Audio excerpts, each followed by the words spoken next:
ఏదైతే మరి ఇక్కడ పుట్టమధు మీద అనుచిత వ్యాఖ్యలు చేసిందో కాంగ్రెస్ నాయకులు వాళ్లకు మరి ఇక్కడ కాటారం కాంగ్రెస్ నాయకులు మరి ఇక్కడ ధీటుగా సమాధానం చెప్పారు. శ్రీధరబాబు మెప్పుల కోసం తిప్పలు పడుతున్న కాటారం కాంగ్రెస్ నాయకులు, శ్రీధరబాబు మెప్పుల కోసం తిప్పలు పడుతున్న కాటారం కాంగ్రెస్ నాయకులు నియోజకవర్గానికి ముఖ్యమంత్రిని తీసుకొచ్చి అభివృద్ధికి ఏమాత్రం నిధులు తీసుకొచ్చిన శ్రీధరబాబు, దళిత ఎంపీకి జరిగిన ప్రోటోకాల్ అవమానం వెనకాల మంత్రి మరియు ఎండోమెంట్ అధికారిని హస్తం ఉంది.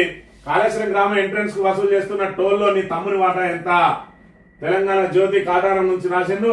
కాటారం మండల కేంద్రంలో బీఆర్ఎస్ పార్టీ మండల ఇన్ఛార్జ్ జోడు శ్రీనివాస్ ఆధ్వర్యంలో మీడియా సమావేశం ఏర్పాటు చేశారు. ఈ సమావేశంలో మండల ఇన్ఛార్జ్ జోడు శ్రీనివాస్ మాట్లాడుతూ నియోజకవర్గ ఇన్ఛార్జ్ పుట్టమధు కాళేశ్వరం వచ్చి శ్రీపాద ట్రస్ట్ ద్వారా ఏం సేవ చేస్తున్నాడు ఇక్కడ మంత్రి అని ఎద్దేవా చేయడంతో ఆలోచనలు పడ్డ మంత్రి నిన్నటి నుండి అన్నదాన కార్యక్రమం ప్రారంభించిండు. సరస్వతి పుష్కరాలు ప్రారంభమై 8 రోజులు పూర్తయిన సందర్భంగా చివరి 3 రోజులకు మాత్రమే భక్తులకు అన్నదానం పెట్టాలని నిరూపించింది.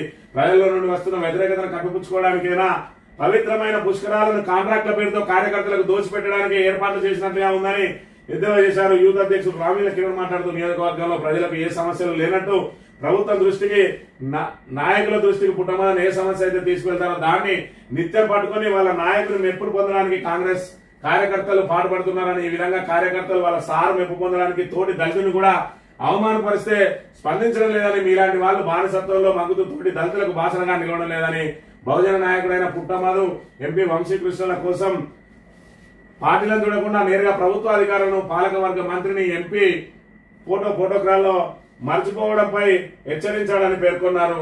500 కోట్లు 1000 కోట్లు నియోజకవర్గ అభివృద్ధికి ప్రకటిస్తాడని ఆశపడితే ఉట్టి చేతులతో మట్టి చేతిలో కాళేశ్వరం ప్రసాదం పట్టుకుని వెళ్లాడని ముఖ్యమంత్రిని మరి ఇక్కడ ఎద్దేవా చేసింది. అదేవిధంగా జక్కు సావన్ మాట్లాడుతూ పుష్కరాల ఆదరణ కరువై నియోజకవర్గంలో గ్రామాన బస్సులను పంపించి ఫ్రీ బస్సులని ప్రచారం చేసి మధ్యాహ్నం లంచ్ అని చెప్పి తిరుగు ప్రయాణంలో కూలీ డబ్బులు ఇస్తారని చెప్పి పుష్కరాలను విజయవంతం చేయడానికి అపసోపాలు పడుతున్న శ్రీధరబాబు అంటూ ఆరోపణ చేసిండ్రు.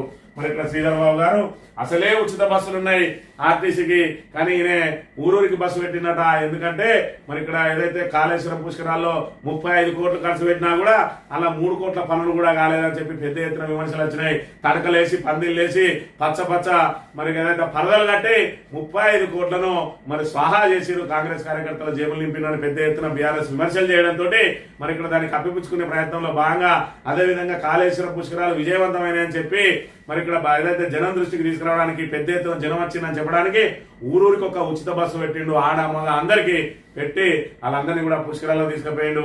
మరి ఇక్కడ నానా తంటాలు పడతా ఉన్నాడు శ్రీధరబాబు అని చెప్పి ఇక్కడ పెద్ద ఎత్తున విమర్శలు చేస్తా ఉన్నారు.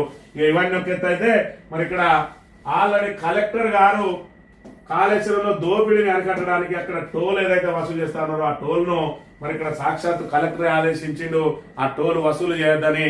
మళ్ళీ టోల్ వసూలు స్టార్ట్ అయింది. మళ్ళీ టోల్ వసూలు కాళేశ్వరం గ్రామ పంచాయతీ పేరిట కలెక్టర్ ఆదేశాలు బేఖాతర్, వాహనానికి 100 రూపాయలు. పవిత్ర పుణ్యక్షేత్రమైన కాళేశ్వరంలో కొనసాగుతున్న సరస్వతి నది పుష్కరాలకు వచ్చే భక్తుల వాహనాలకు టోల్ బాధలు తప్పడం లేదు. కాళేశ్వరం గ్రామ పంచాయతీ కార్యాలయం పేరు మీద తయారు చేసిన చిట్టీలను ఇస్తూ వాహనదారుల నుంచి పార్కింగ్ ప్రవేశ రుసుము పేరిట 100 రూపాయలు వసూలు చేస్తున్నారు. సాధారణంగా కాళేశ్వరం వచ్చే వాహనాలకు ప్రవేశ రుసుము వసూలు చేయడానికి గ్రామ పంచాయతీ ద్వారా పలువురు టెండర్ దక్కించుకున్నారు.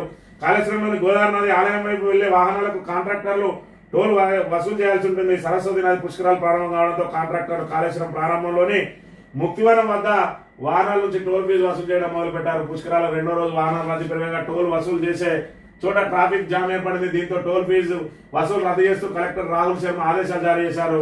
5 రోజుల పాటు టోల్ వసూలు నిలిపేసి ట్రాఫిక్ దృష్ట్యా పోలీసులు వన్వే చేయడంతో కాళేశ్వరం వచ్చే వాహనాలను అన్నారం క్రాస్ మీదుగా చంద్రవెల్లి మధురవెల్లి పుష్కవెల్లి మీదుగా మళ్లించారు. ఇదే ఆధారంగా భావించిన టోల్ కాంట్రాక్టర్లు కలెక్టర్ ఆదేశాలను బేఖారు చేస్తూ మళ్లీ టోల్ వసూలకు పాల్పడతా ఉన్నారు. అంటే ఏ విధంగా ఉన్నది ఇక్కడ కలెక్టర్ ఆదేశాలను కూడా లెక్క చేయరు కాంగ్రెస్ కార్యకర్తలు. ఇక్కడ మా సార్ ఉన్నాడు, మేము చట్టానికి అతీతులం, మేము ఎవరిని కొట్టినా అణువిన్నే కేసు అయింది, మేము మమ్మల్ని ఎవరైనా కొట్టినా అణువిన్నే కేసు అయితే అన్నట్టున్నది. ఇక్కడ సందంగా ఇక్కడ రామగిరి మండలంలో ఓ సింగరేణి అధికారిని, అది కూడా దళిత అధికారిని మీద చేయి చేసుకుంటే ఇప్పటి వరకు ఆ నాయకుని మీద కేసు లేదు.